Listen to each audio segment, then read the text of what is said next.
Hello everyone, मैं रंजन प्रकाश स्वागत करता हूं आप सभी को हमारे YouTube channel the edu24 official पे। दोस्तों, मैं इस प्लेटफॉर्म पे आप सभी को ज्योग्राफी का अध्ययन करवाऊंगा। तो ज्योग्राफी का अध्ययन करवाने से पहले आज के सेशन में हम लोग समझेंगे कि ज्योग्राफी में हम लोग को क्या पढ़ना है, कि हम लोग का सिलेबस क्या है। तो जैसे ज्योग्राफी हम लोग है ना संपूर्ण ज्योग्राफी का अध्ययन करेंगे ना, हर एक टॉपिक बाई टॉपिक। लेकिन आज पहला क्लास जो है आपको फर्स्ट ड्रॉप के तौर पे है ना, सिर्फ आपको यहाँ पे आज सिलेबस का अध्ययन करेंगे। बाकी चीज़ें हम लोग आने वाले क्लास में पढ़ेंगे। तो छात्रों, देखा जा रहा है कि प्रतियोगिता जो अपने चरम सीमा में पहुँच गई है। छात्रों को नित्य दिन है ना नई नई समस्याओं का नई नई समस्याओं का सामना करना पड़ रहा है। तैयारी कैसे बेहतर हो, यह हमेशा एक प्रश्न का विषय बना रहता है। इसी कड़ी में मैं आप लोगों के पास लेके आया हूँ हमारी टीम के साथ एक मिशन 26। इस मिशन के तहत हमारी टीम काम कर रही है और हम लोगों का उद्देश्य है कि 2026 के अंत तक आप लोगों को सिलेक्शन दिलवाने का। तो इसी कड़ी में ना हम लोग तैयारी कैसे करेंगे, तो आइए देखते हैं ना, भूगोल के बारे में जानते हैं और भूगोल को अध्ययन करने का ना, भूगोल को समझने का प्रयास करते हैं। पहली बात कि ना, भूगोल है क्या ना, भूगोल है क्या। तो दोस्तों है ना, संपूर्ण पृथ्वी का अध्ययन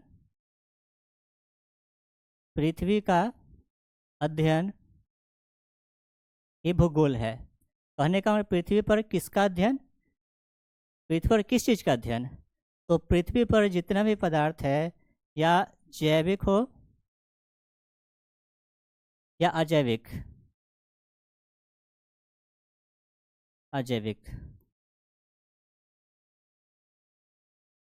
पृथ्वी पर जितना भी तत्व है, जैविक या अजैविक तत्व है, वो सब का अध्ययन करेंगे। जैविक पदार्थ में कौन सा आ जाएगा, तो पेड़ पौधा ना, वनस्पति आ जाएंगे और जीव जंतु आ जाएंगे। जबकि अजैविक में क्या आ जाएगा, मृदा, चट्टान, वनस्पति, ये सब इसमें हम लोग पढ़ते हैं। सॉरी, वनस्पति नहीं, इसमें वायु, सूर्य के प्रकाश, उसका अध्ययन, ये सब इसमें अध्ययन करेंगे। तो ये लोग हम लोग बाद में पढ़ेंगे।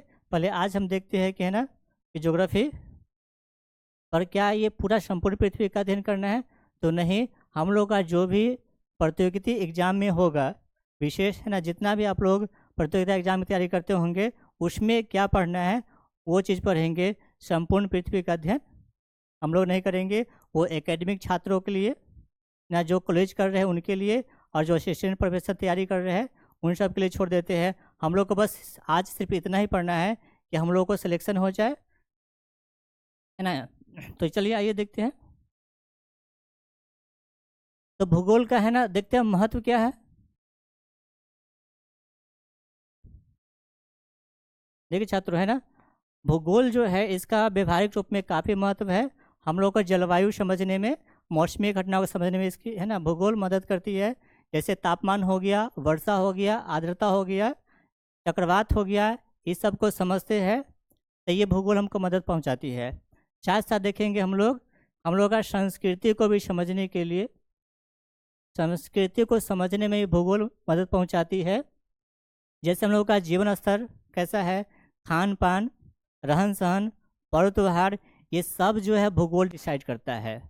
वो कैसे करता है, तो आने वाले समय में, आने वाले क्लास में हम लोग अध्ययन करेंगे। मानव के आर्थिक गतिविधियों का भी भूगोल परिचय करवाता है ना। हम लोग जो है ना कृषि करते हैं, कृषि और पशुपालन, उद्योग धंधे, है ना, ये सब का अध्ययन करते हैं। और आर्थिक गतिविधि मानव प्रभावित करती है, और ये सब चीज़ है ना, ये डिसाइड होती है भूगोल से। साथ साथ देखेंगे है ना, वर्तमान समय देखा जा रहा है जनसंख्या काफ़ी तीव्र गति से बढ़ रही है, लेकिन संसाधन उस अनुपात में नहीं बढ़ रही है। तो इसलिए ना, सतत विकास करने के लिए भूगोल को समझना बहुत ज़रूरी है। अभी हाल ही में देख रहे होंगे ना, वेनेजुएला में ना, अमेरिका ने उस पर आक्रमण किया और उस पर कंट्रोल स्थापित करने का प्रयास कर रहे हैं। क्यों? क्योंकि संसाधन की लड़ाई है दोस्तों। तो ये सब हम लोग भूगोल में अध्ययन करते हैं। ये तो व्यवहारिक तौर पे हो गया, लेकिन हम बात करेंगे प्रतियोगिता एग्जाम के लिए।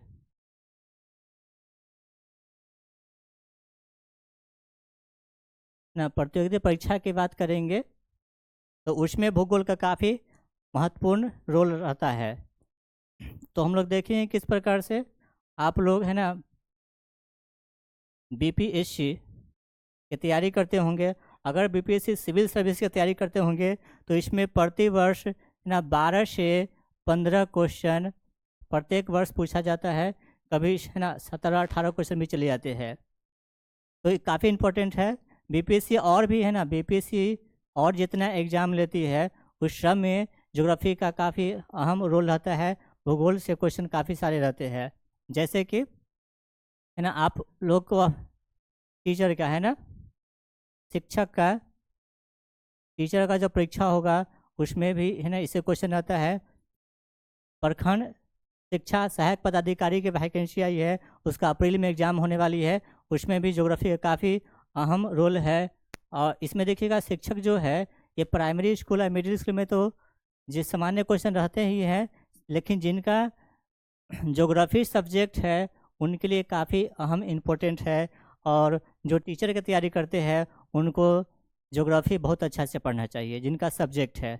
बाकी लोगों को भी पढ़ना है।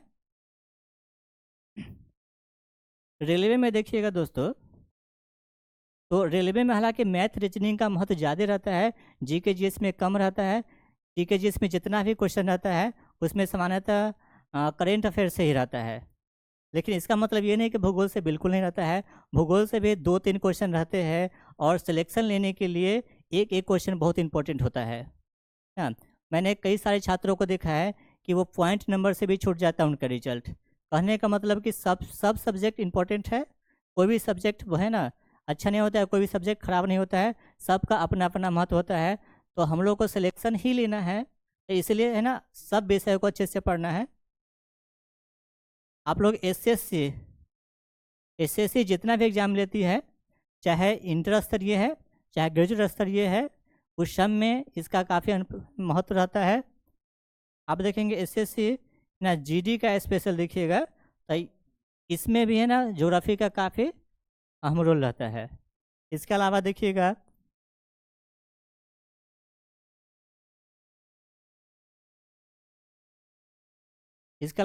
आप लोग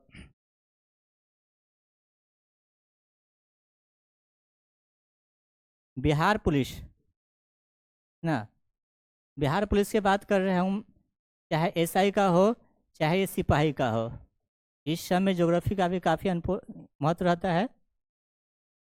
कहने का मतलब कि जितना भी कम्पिटिटिव एग्ज़ाम है उसमें ज्योग्राफी का काफ़ी अहम रोल होता है। और ये कम्पिटिटिव एग्ज़ाम के व्यू से है ना काफ़ी महत्वपूर्ण सब्जेक्ट है, तो इसको अच्छे से पढ़ना है। साथ ही देखेंगे अभी एग्ज़ाम होता है और छात्र बाहर निकलते हैं और कहते हैं कि कोई छात्र कहते हैं कि एग्ज़ाम आज बहुत मेरा अच्छा नहीं गया, जबकि वही एग्ज़ाम देकर निकलते हैं कुछ छात्र और कहते हैं मेरा एग्ज़ाम तो बहुत अच्छा गया। क्यों? ऐसा क्यों होता है? अरे दोस्तों, जो पढ़ेंगे उनके लिए आसान लगेगा, जो नहीं पढ़ के जाएंगे उनके लिए भारी लगेगा। आसान क्वेश्चन भी भारी हो जाते हैं, भारी क्वेश्चन भी पढ़ने वालों के लिए आसान होता है। तो ये कहने का मतलब कि जो भी एग्ज़ाम होता है वो 1/3 इस पैटर्न पे होता है। कहने का मतलब कि 1/3 जो क्वेश्चन होता है वो आसान होता है, इजी होता है, जबकि 1/3 जो क्वेश्चन होता है वो मॉडरेट होता है और 1/3 क्वेश्चन काफ़ी हार्ड होता है। कहने का मतलब हार्ड नहीं होता है, बल्कि ये समझ वाला क्वेश्चन रहता है ना, ये समझ से क्वेश्चन रहता है। लेकिन दोस्तों ये जो आसान क्वेश्चन रहता है वो भी बहुत इंपॉर्टेंट होता है। हम लोग क्या करते हैं, पढ़ते आसान क्वेश्चन छोड़ देते हैं, वो रिवाइज नहीं करते, सोचते ये तो आता ही है, जब एग्जाम में जाते हैं तो कन्फ्यूज हो जाते हैं। बहुत छात्र ऐसे मिले हैं मुझे जो एग्ज़ाम दे के आते, मुझे 4 क्वेश्चन है ना आसान क्वेश्चन गलत हो गया, 10 क्वेश्चन गलत हो गया। क्यों? क्योंकि प्रैक्टिस नहीं करके जाते हैं। आसान क्वेश्चन अगर एक क्वेश्चन भी छूटा ना तो आप यकीन मानिए हज़ारों छात्रों लाखों छात्रों से पीछे हो जाएंगे, क्योंकि आसान क्वेश्चन सब बना के आएंगे और आप छोड़ के आएंगे। इसलिए ऐसा नहीं करना है, ये भी बहुत इंपॉर्टेंट है। और सिलेक्शन लेने के लिए तो है ना, जो मिड लेवल ना मॉडरेट क्वेश्चन हैगा वो भी बनना चाहिए। और कभी भी जो सिलेक्शन होता है वो कभी भी 100% कटअप नहीं जाती है ना, 60 से 65 या कभी कभी 70% कटअप जाती है। तो उस लेवल पे तैयारी करेंगे।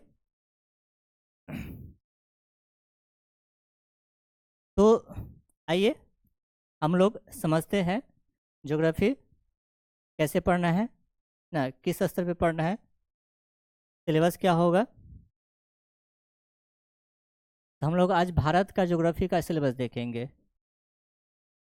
भारत का भूगोल नहीं, इसमें क्या पढ़ना है।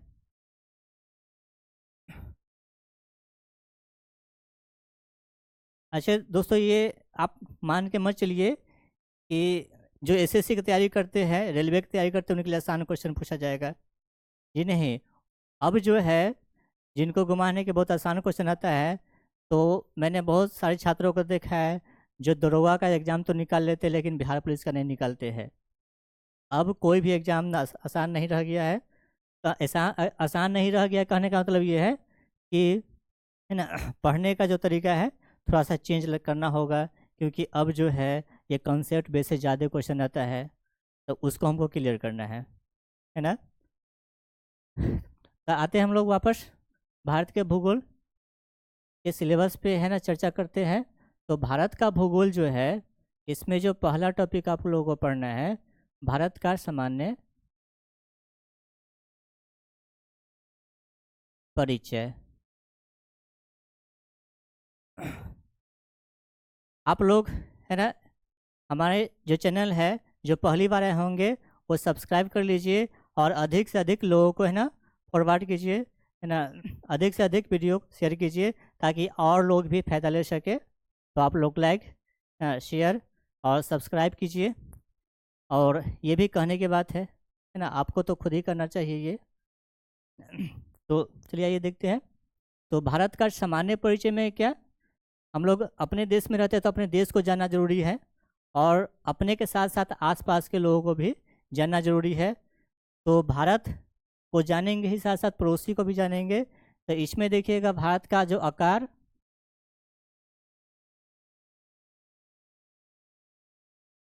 एवं स्थिति, भारत के आकार और स्थिति के बारे में, है ना, कई सारे क्वेश्चन पूछा जाता है।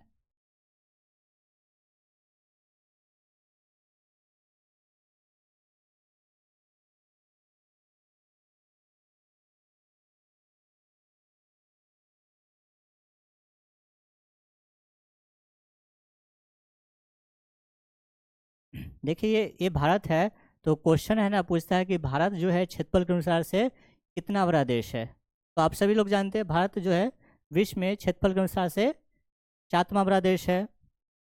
तो इस प्रकार से क्वेश्चन आता है। फिर पड़ोसी देश के बारे में पूछता है कि भारत के उत्तर में क्या है, दक्षिण में कौन सा देश है ना, कौन सा देश है या सीमा है, राज्य है ये, है ना, उत्तर पश्चिम में कौन सा है, इस सबसे क्वेश्चन पूछती है। साथ साथ आपको पूछेगा, है ना, भारत जो है ना, एशिया महाद्वीप में है, और एशिया महाद्वीप में भी किधर ना, उत्तरी एशिया में, मध्य एशिया में, या फिर दक्षिण पश्चिम एशिया में, इससे भी क्वेश्चन आता है। तो इसमें ये पढ़ेंगे हम लोग, आकार के बारे में पढ़ेंगे, स्थिति के बारे में पढ़ेंगे, क्षेत्रफल के, है ना, क्षेत्रफल के अनुसार से पढ़ेंगे, और जनसंख्या में, है ना, क्या बड़ा देश है, इस सबसे क्वेश्चन पूछा जाता है। ठीक है, दूसरा देखिएगा। तो इसमें आपको अक्षांशीय, अक्षांशीय एवं देशांतरीय विस्तार से क्वेश्चन भी पूछा जाता है। आप लोग जानते हैं पृथ्वी पर जो है ना, पृथ्वी को बीचों बीच एक रेखा गुजरी है, काल्पनिक रेखा, जिसको विषुवत रेखा बोलते हैं। इसी के समांतर कई सारे रेखा गुजरी है जिसको अक्षांश रेखा बोलते हैं। और नॉर्थ पोल और साउथ पोल के मिलाने वाली रेखा, है ना, ये कई सारी काल्पनिक रेखा है, इसको देशांतर रेखा कहते हैं। और ये जो देशांतर रेखा है ना, और भारत देखिएगा तो यहाँ पे स्थित है। तो क्वेश्चन आती है कि भारत जो है किस गोलार्ध में है, और आपसे ऑप्शन रहेगा, है ना, पूर्वी गोलार्ध, ना पश्चिमी गोलार्ध, ना उत्तरी गोलार्ध, ना दक्षिणी गोलार्ध, या फिर है ना उत्तरी पूर्वी गोलार्ध में। तो भारत जो है उत्तर पूर्वी गोलार्ध में स्थित है। इस प्रकार से क्वेश्चन आता है। यही चीज़ हम लोग विस्तार से, है ना, बहुत अच्छे से जब आने वाले क्लास में पढ़ेंगे। इसके अलावा देखिएगा, तो भारत के जो है अक्षांशीय देशांतर विस्तार तो पढ़ेंगे ही, साथ साथ इसके, है ना, सीमा के बारे में पढ़ेंगे। भारत के सीमाएं एवं सीमावर्ती देश, सीमावर्ती देश। तो भारत की सीमा देखिए ना, भारत और, है ना, पाकिस्तान के बीच में सीमा रेखाओं का क्या नाम दिया गया है? पूछता क्वेश्चन, रेड क्लिप रेखा किन देशों के बीच में है, या फिर मैकमोहन रेखा, है ना, किन देशों के बीच में है। या फिर क्वेश्चन पूछता है कि भारत के सबसे अधिक सीमा रेखा बनाने वाले कौन सा देश है, तो बांग्लादेश। भारत के साथ सबसे कम अंतर्राष्ट्रीय सीमा रेखा कौन बनाती है? अफगानिस्तान। ये सब क्वेश्चन पूछा जाता है। और कोई छात्र अगर आईवी का एग्जाम दिए होंगे तो वो आईवी वालों के लिए फेवरेट चीज़ है ये सीमावर्ती देश से, ना, सीमा से क्वेश्चन पूछा जाता है हमेशा। साथ साथ ना कितना सीमा रेखा है, हम लोग का जो है पड़ोसी देश कितने हैं, स्थलीय पड़ोसी देश कितने हैं, समुद्र से लगे कितने पड़ोसी देश है, ये सब कई सारे क्वेश्चन पूछा जाता है ना, ये चीज़ है। उसके बाद है ना राज्य एवं केंद्र शासित प्रदेश को भी देखेंगे। कई सारे एग्जाम में पूछा जाता है कि ना, जैसे कि आपको दे दिया उत्तर प्रदेश, वो किन किन राज्यों से सीमा बनाती है, ये क्वेश्चन पूछा जाता है। कभी कभी पूछ देगा भारत का सबसे बड़ा जिला कौन सा है, इस प्रकार से क्वेश्चन पूछा जाता है। तो ये पहले प्रवृत्ति हुआ करता था कि राज्य और केंद्र शासित प्रदेश की राजधानी पूछा जाता था, पर इसका चलन अब बहुत कम गया है। फिर भी आप लोगों को, है ना, पढ़ लेना है। विशेषकर आपको लोगों को नॉर्थ ईस्ट का जो स्टेट है उसकी राजधानी और उसके, है ना, कितना कितना सीमा रेखा बनाती है, उसके बारे में विशेष रूप से पढ़ना है। चलिए आगे बढ़ते हैं। तो दूसरा टॉपिक है हम लोग के पास भारत का सामान्य, और ये तो हो गया। एक चीज़ आप देखिएगा, ये जो भारत का जो सामान्य परिचय है, ये जो विभाजन है, ये भारत को विभाजित किया गया है, ये राजनीतिक विभाजन है, राजनीतिक विभाजन है। राजनीतिक विभाग करने का मतलब यहाँ पे पॉलिटिक रूप से, है ना, सीमा, जिला, है ना, ना गांव, ये सब बांटा गया है। कितना कितना अंतर्राष्ट्रीय, है ना, कहाँ का अंतर्राष्ट्रीय सीमा रेखा है, ये सब पॉलिटिकली है ना। जबकि भारत को प्रकृति ने भी इसको कई भागों में बांटा है। तो आगे देखें ना, भारत का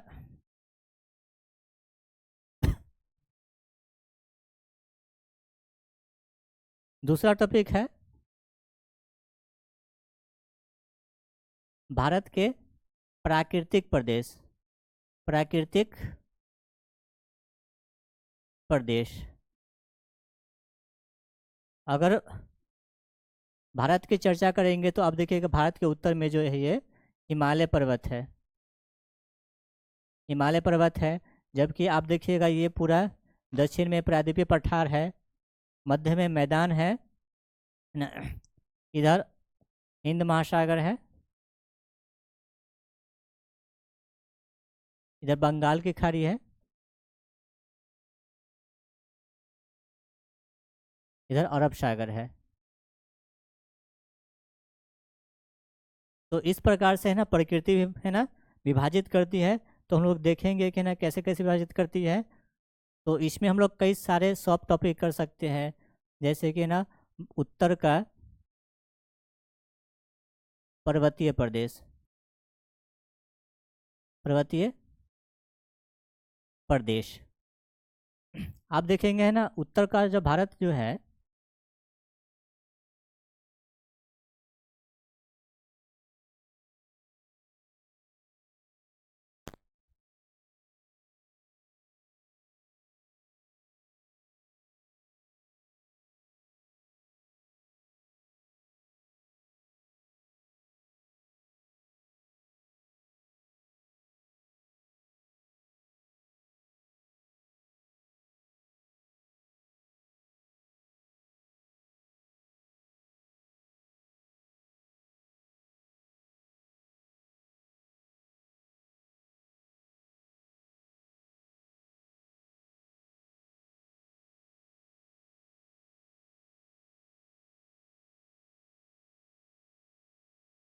तो दोस्तों है ना, देखिएगा यहाँ उत्तर में जो है यहाँ से यहाँ तक ले गए ये हिमालय है ना। उसके जस्ट नीचे यहाँ पे इस साइड में देखे तो ये पूरा मैदान का क्षेत्र है, जबकि ये पूरा जो दक्षिण भारत देख रहा है ये प्रायद्वीप का पठार है। और ये पूरा ये तट है, ये पूरब में, और ये पश्चिम में तट है। तो प्रकृति ने इस प्रकार से बांटा है। तो इसी को हम लोग देखें ना, उत्तर का पर्वतीय क्षेत्र जो देख रहे हैं यहाँ रहा है ना, ये पूरा उत्तर में ये हिमालय पर्वतमाला है। तो उत्तर का पर्वतीय क्षेत्र को भी हम लोग हिमालय के वो है ना 3 भाग में, भारत के संदर्भ में एक महान हिमालय, मध्य हिमालय और शिवालिक हिमालय। शिवालिक हिमालय इस प्रकार से बांट के पढ़ेंगे। ये जो हिमालय होगा, साथ साथ इसी में देखेंगे हिमालय जब पढ़ेंगे पर्वतीय भाग में पढ़ेंगे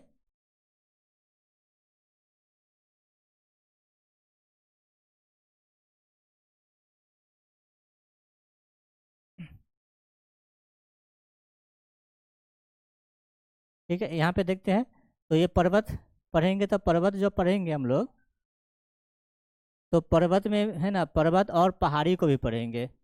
देखिएगा जिसकी ऊंचाई कम होती है ना, पर्वत से कम होती है, 1000 मीटर से कम होती है, उसको पहाड़ी बोलते हैं। तो पर्वत के साथ साथ पहाड़ी पढ़ेंगे। तो भारत के उत्तर में ये हिमालय तो है, ये साथ में आप देखिएगा तो इस साइड में है ना पश्चिम में ये आपको अरावली पर्वतमाला मिलेगा। इस साइड में देखिए तो पश्चिमी घाट, और ये साइड जो देखिएगा तो ये पूर्वी घाट। तो ये पर्वत को भी कई भाग में हम लोग बांट के पढ़ेंगे। साथ साथ पर्वत जब पढ़ेंगे तो पर्वत पे ही देखिए तो आपको है ना कई सारे ये चोटी मिलेगा। तो भारत के प्रमुख प्रमुख चोटी पढ़ेंगे। जैसे है हम लोग जानते हैं कि विश्व का सबसे ऊंचा चोटी जो है ये एवरेस्ट है, माउंट एवरेस्ट है। जबकि भारत की बात करेंगे, भारत के सबसे ऊंची चोटी कौन सा है, तो ये गॉडविन ऑस्टिन है, K2 है। लेकिन वो पाकिस्तान के अधिकार क्षेत्र में वर्तमान में है। लेकिन भारत की चोटी की बात करेंगे तो कंचनजंगा है ना, जो भारत के अधिकार क्षेत्र में है, जो सबसे ऊंची चोटी है वो कंचनजंगा है। हालांकि गॉडविन ऑस्टिन है, लेकिन अभी ये पाकिस्तान के क्षेत्र में है। तो ये साथ साथ जब पर्वत पढ़ेंगे तो पर्वत पे जितना दर्रा होगा ना वो सबको पढ़ेंगे। जैसे जोजिला दर्रा, बनिहाल दर्रा ना, थाल घाट, पाल घाट, ये सब दर्रा को पढ़ते चलेंगे। उसके अलावा देखेंगे पर्वत पे जितना घाटियाँ होगी ना, घाटी, तो ये घाटी के बारे में पढ़ेंगे। तो आप यहाँ पे है ना पहले पर्वत पढ़ेंगे तो पर्वत पे है ना घाटी पढ़ लेंगे, दर्रा पढ़ लेंगे ना। साथ साथ देखिएगा तो पर्वत पे जितना भी ग्लेशियर होगा, ग्लेशियर, उसको भी पढ़ते चलेंगे। जब हम लोग उत्तर का पर्वतीय भाग पढ़ेंगे तो ठहर के ना सब चीज़ देखते हुए चलेंगे। आगे बढ़ते हैं।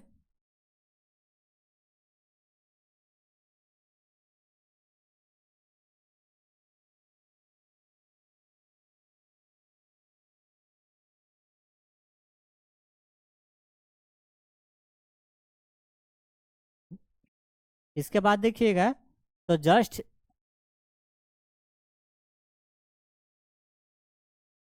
ये हिमालय खत्म होगा, तो हिमालय के बाद इसके यहाँ देखिएगा तो ये जो है ये पूरा ये मैदानी भाग मिलेगा। ये तो उत्तर का है ना विशाल मैदान, ये विशाल मैदान,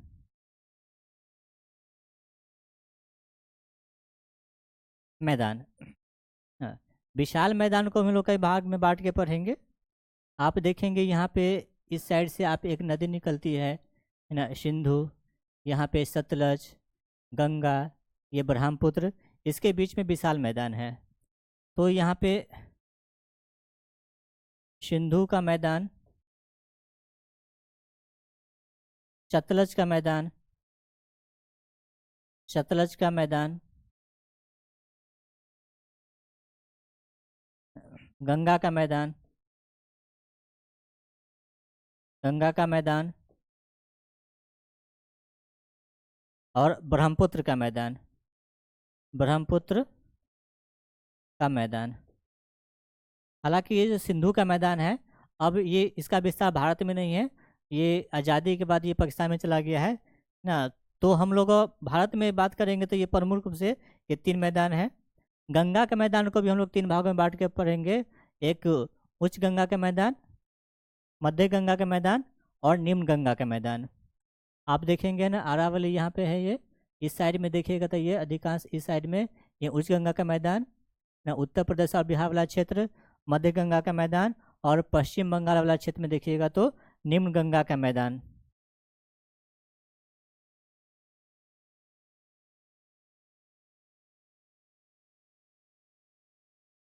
उसके बाद हम लोग मरुस्थल की बात करेंगे। थार मरुस्थल, मरुस्थल भारत के पश्चिम में एक मरुस्थल है जिसका नाम थार मरुस्थल है। हालांकि इसका विस्तार है ना, ये पूरब की तरफ बढ़ रही है। तो थार मरुस्थल का अध्ययन करेंगे। जस्ट उसके बाद हम लोग अध्ययन करेंगे प्रायद्वीपीय पठार का। प्रायद्वीपीय पठार, प्रायद्वीप होता क्या है? वैसा स्थलखंड जो 3 ओर समुद्र से घिरा हो, वो प्रायद्वीप कहलाता है। यहाँ पे देखिएगा तो इंडियन ओशियन, हिंद महासागर, इधर भी अब बंगाल, बंगाल की खाड़ी, और पश्चिम में देखिएगा तो अरब सागर है। और ये जो घिरा हुआ है ये पठार भाग है। ये जो पठार है मुख्य रूप से 2 भाग में न, इस भाग को बोलते मध्य उच्च भूमि, और ये दक्कन का पठार, दक्कन का पठार।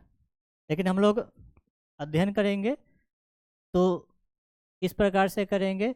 एक तो उच्च मध्य भूमि, और इस उच्च मध्य भूमि में आपको कई सारे पठार देखने के लिए मिलेगा, जैसे कि मालवा का पठार ना, बुंदेलखंड का पठार, बघेलखंड का पठार, मेवाड़ का पठार, ये सब की चर्चा करेंगे हम लोग ना। इसके बाद देखेंगे तो दक्कन का पठार, दक्कन का पठार। ये जो दक्कन का पठार है ना, इसको भी 3 भाग में बांट के पढ़ते हैं। एक महाराष्ट्र का पठार, कर्नाटक का पठार, और तेलंगाना का पठार या आंध्र का पठार। इस प्रकार से हम लोग डिवाइड करके पढ़ेंगे। इसके अलावा भी देखिएगा तो भारत में जो है, गुजरात में देखिएगा तो कच्छ एवं काठियावाड़, काठियावाड़ का पठार देखने के लिए मिलेगा, इस साइड में है गुजरात में। उसके बाद देखिएगा तो पूर्वी पठार, पूर्वी भारत के पूर्व में है ना, पूर्वी पठार है। इसमें क्या आएगा? तो ये इसमें आपको आएगा छोटा नागपुर का पठार ना, ये दंडकारण्य का पठार, और छत्तीसगढ़ बेसिन है ना, इस साइड में आएगा। और मेघालय का पठार है ना, मेघालय का पठार भी इसी का भाग है। एक क्वेश्चन आया है कि मेघालय का पठार है ना भारत के किस प्राकृतिक क्षेत्र के अंतर्गत आता है ना। ऑप्शन में रहेगा हिमालय का क्षेत्र, हिमालय पर्वतीय का भाग है ना, प्रायद्वीपीय भारत का भाग, या मैदान का भाग, या पूर्वांचल का भाग। दोस्तों, इस अब जो यहाँ पे देख रहे हैं इस साइड में मेघालय का पठार जो है, ये प्रायद्वीपीय पठार का ही भाग है ना। ये गोंडवाना लैंड, ये पूरा देखिएगा, ये पूरा जो दक्षिण भारत देखिएगा तो ये सब के सब है ना किससे बना है, कब बना था ये? तो ये जो भाग जो बना है ये गोंडवाना, गोंडवाना लैंड का भाग है। इसी से ये टूट के इधर है ना ये बना है। तो मेघालय का पठार है ना, ये गोंडवाना लैंड का भाग है। ये कई सारे एग्जाम में पूछा गया है।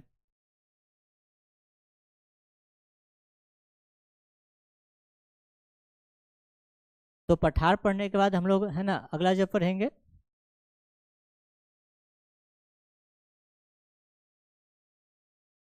जी।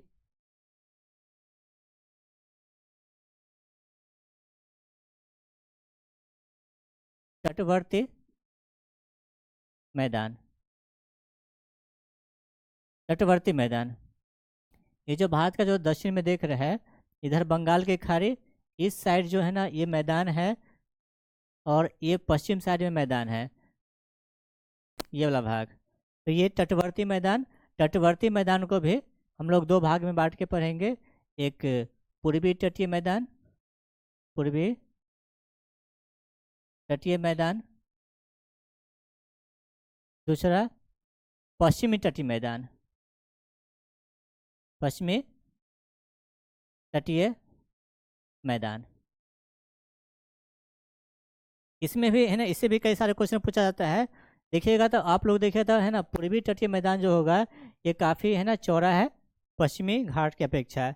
पश्चिमी घाट की जो चौड़ाई है ना ये कम है, ये क्यों है ये सब हम चर्चा करेंगे आने वाले क्लास में। तो ये मैदान, इसके अलावा भी देखिएगा इस क्षेत्र में है ना कई सारे एग्जाम में पूछेगा ना, भारत के कितने राज्य जो है ये तटवर्ती राज्य है, यानी कि समुद्र तट से लगा हुआ है। तो सभी लोग जानते होंगे ना, जो भी जानते हैं वो कमेंट करके बताएंगे ना। और मैं कहना चाहता हूँ कि है ना इस सेशन को आप लोग है ना अधिक से अधिक शेयर कीजिए, अपने दोस्तों के पास पहुँचाइए ना। आप हम लोग का जितना सपोर्ट कीजिएगा उतना ही हम लोग एनर्जी के साथ है ना आपके लिए मेहनत करेंगे। साथ साथ देखेंगे है ना इसमें ना पश्चिमी में और पूर्व में कई सारे है ना प्रमुख बंदरगाह है भारत का, जहाँ पे अंतर्राष्ट्रीय व्यापार होता है, तो उससे भी कई सारे क्वेश्चन पूछा जाता है। जैसे कांडला बंदरगाह ना, नाभा शिवा, मुंबई वाला बंदरगाह ना, तूतीकोरिन ना, गोपालगंज ना, गोपालपुर ना, ये सब बंदरगाह से भी क्वेश्चन पूछा जाता है। तो इस सब को भी हम लोग देखते चलेंगे बारीकी से ना। तो ये तटवर्ती मैदान पढ़ लेंगे। आगे देखेंगे तो हम लोग थार मरुस्थल, थार मरुस्थल का चर्चा तो हो चुका है, देख लेते हैं। हाँ हो चुका है थार मरुस्थल।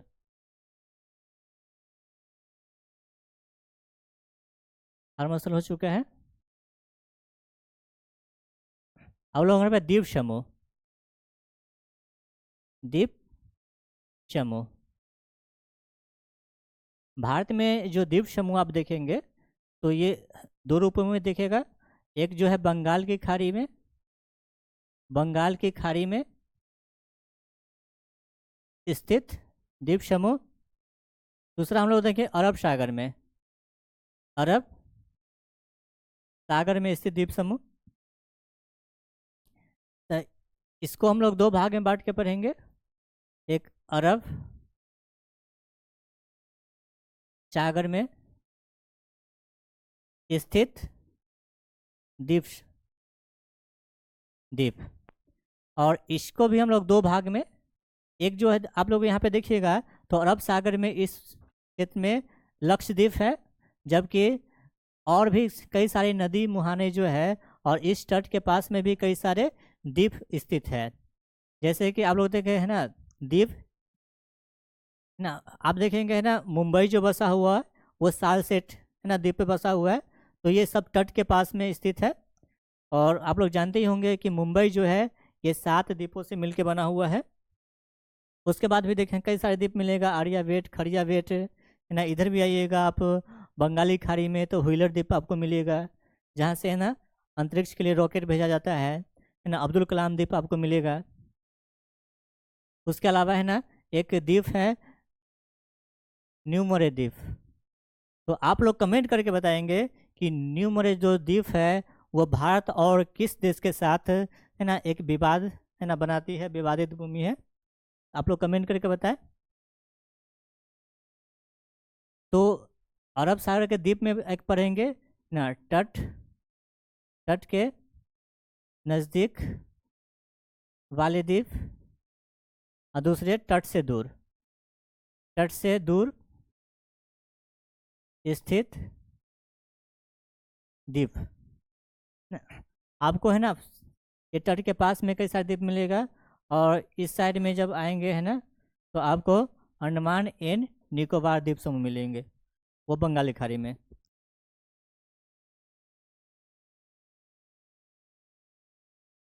बंगाल की खाड़ी में स्थित ना द्वीप। इसमें भी जो ये जो द्वीप जो होगा वो भी दूर, एक तट से दूर और एक तट से नज़दीक, ये दो प्रकार के द्वीप हम लोग पढ़ेंगे। ये ठीक है। हालांकि ये जो आप देख रहे हैं प्राकृतिक रूप से जब है ना भारत का विभाजन किया गया है, भारत के प्राकृतिक भूगोल ये बहुत ही इम्पोर्टेंट है। और ये टॉपिक पढ़ने के ये टॉपिक पढ़ लीजिएगा तो समझिए कि ना आपका आधा भूगोल खत्म हो गया, क्योंकि ये बहुत बृहद है। इसमें बहुत सारा चीज़ पढ़ना है। भारत के पर्वत के बारे में पढ़ना है, पठार के बारे में पढ़ना है, पहाड़ी के बारे में पढ़ना है, घाटी चोटी ना, द्वीप समूह के बारे में पढ़ना है, थार मसल के बारे में पढ़ना है, मैदान के बारे में पढ़ना है, और प्रायद्वीप पठार के बारे में पढ़ना है। और इससे है ना कई सारे क्वेश्चन पूछा जाता है, हर एक एग्जाम में इससे है ना क्वेश्चन आपको आते रहेंगे। जस्ट इसके बाद जो दूसरा इंपॉर्टेंट टॉपिक है वो भारत के अपवाह तंत्र है। तो अगला सिलेबस हम लोग देखते हैं, अपवाह तंत्र। अपवाह तंत्र तो दोस्तों है ना समय का बहुत अभाव है, इसलिए मैं है ना ये सब आपको मैं पीपीटी के माध्यम से दिखा देता हूँ।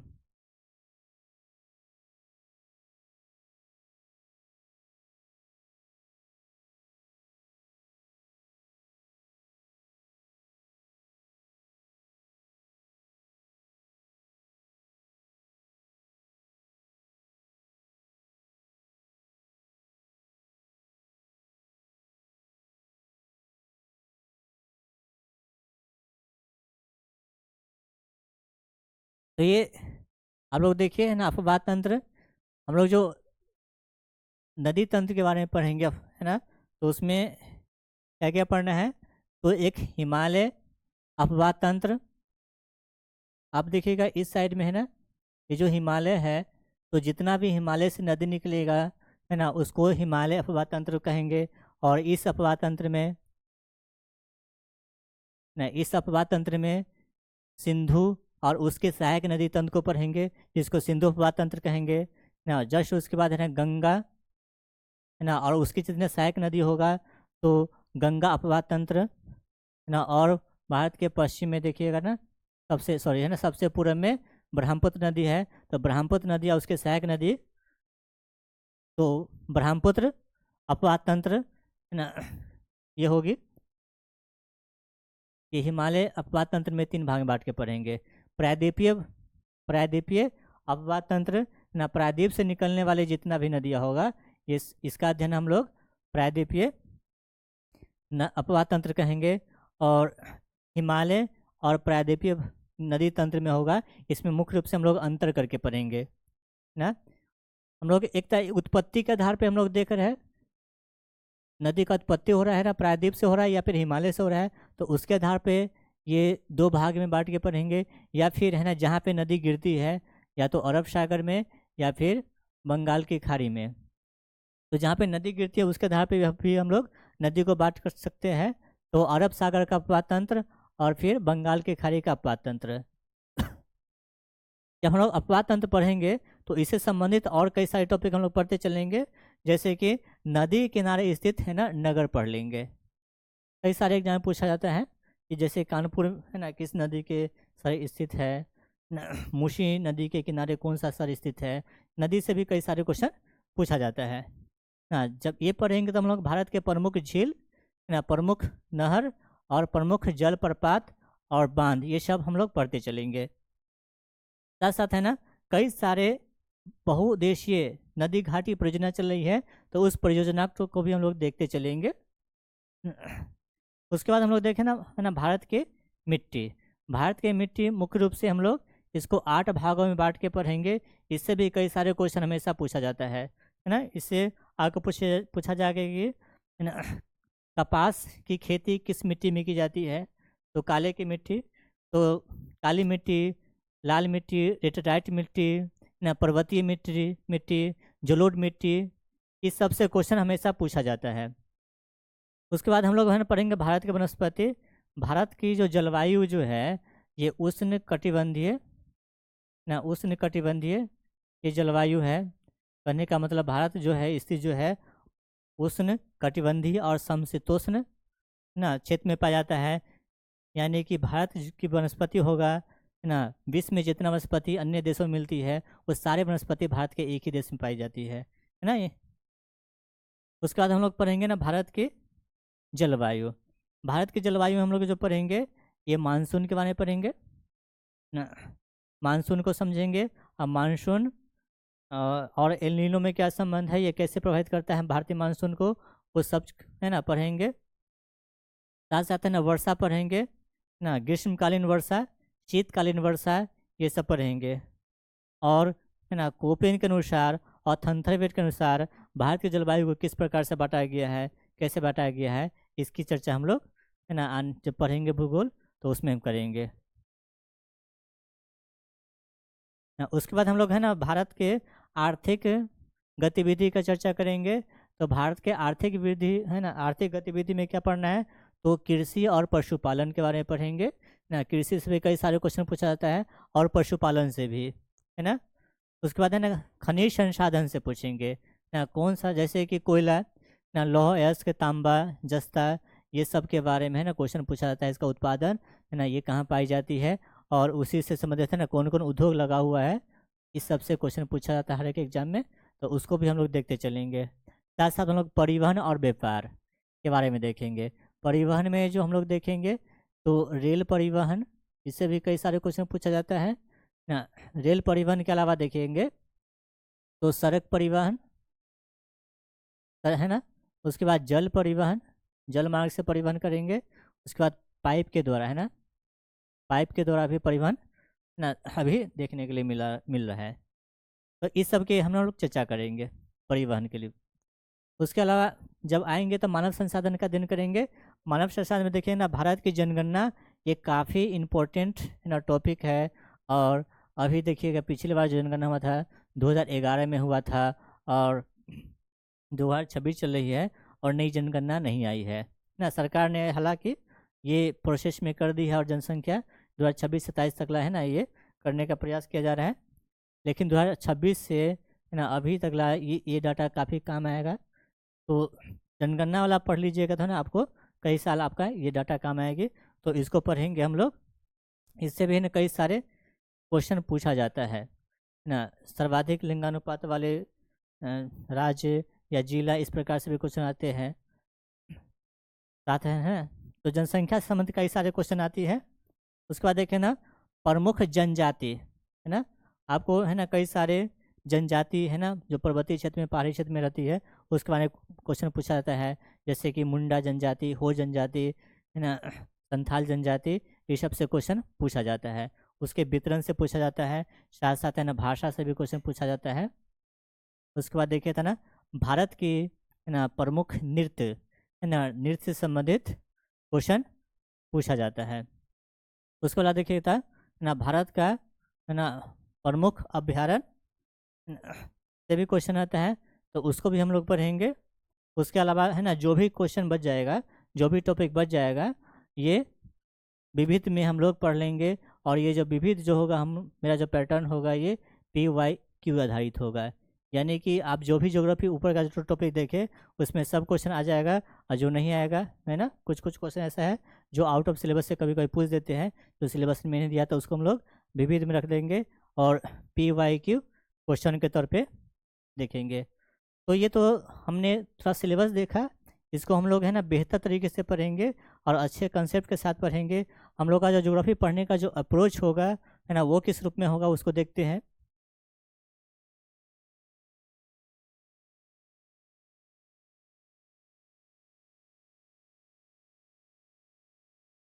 जी हाँ, तो आप देख रहे होंगे डिस्प्ले पे, यहाँ जो हम लोग ज्योग्राफी का जो अध्ययन करेंगे उसमें है ना 2 सिलेबस करेंगे है ना, 2 सिलेबस करेंगे, यानी कि सिलेबस के अकॉर्डिंग करेंगे।